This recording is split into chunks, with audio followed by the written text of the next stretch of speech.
broadcasting live from the Albay PIO News Center, providing you the most exclusive news update from all over the province.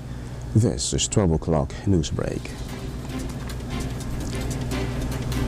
In the local scene, the Albay Provincial Employees Organization PIO of the provincial government of Albay is set to elect a new slate of officers today, October 30, from 2 to 4 p.m.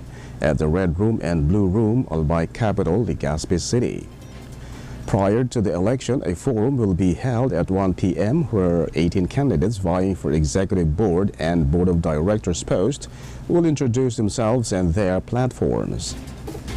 The election was rescheduled from October 25th due to the devastation of severe tropical storm Christine last week. This marks the return of the PIO election last held in 2016. In other story, the Environment and Natural Resources Office (ENRO) has intensified its environmental protection efforts through various reforestation and development initiatives.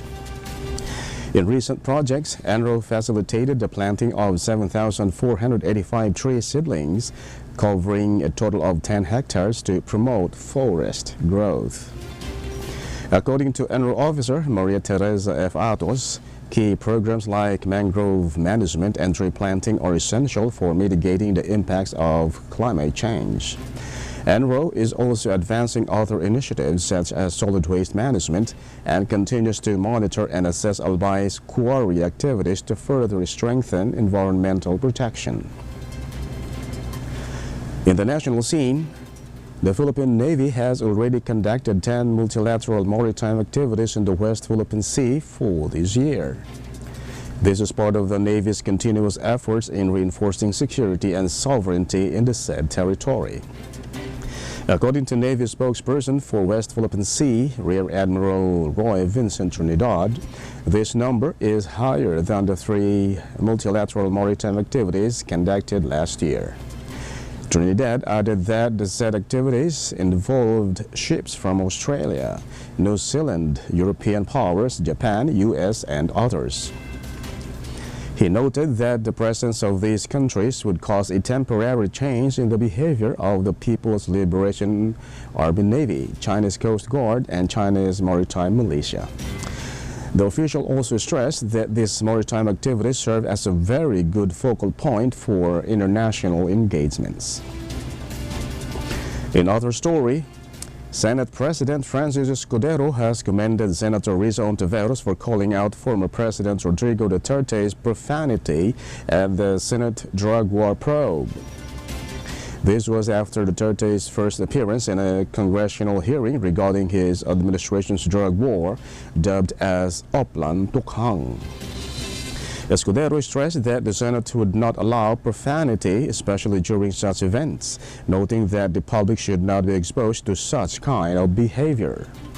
In contrary, Duterte has remained firm in defending his profanity, stressing that cursing in public is not a crime. Meanwhile, it can be recalled that the International Criminal Court has been looking into Duterte's drug war due to reports on extrajudicial killings during the said anti-drug campaign. In other news, the Metro Rail Transit Line 3, MRT3, has been gearing up for this year's Undas and is said to be on heightened alert from October 31st to November 5th. MRT3 General Manager Oscar Bungon said that they would be deploying additional security and station personnel at various stations to ensure passenger safety. In addition, MRT3 will also work closely with the Philippine National Police in setting up assistance desks. Bungon has reassured that their operations will continue throughout Undas and reminded all passengers to strictly follow security protocols on trains and at stations.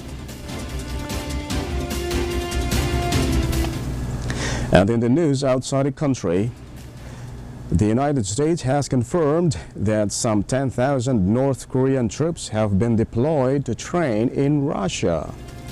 North Korea has been already widely believed to be arming Russia for its attack against Ukraine, but they said deployment of troops marks an escalation in the tension between the two.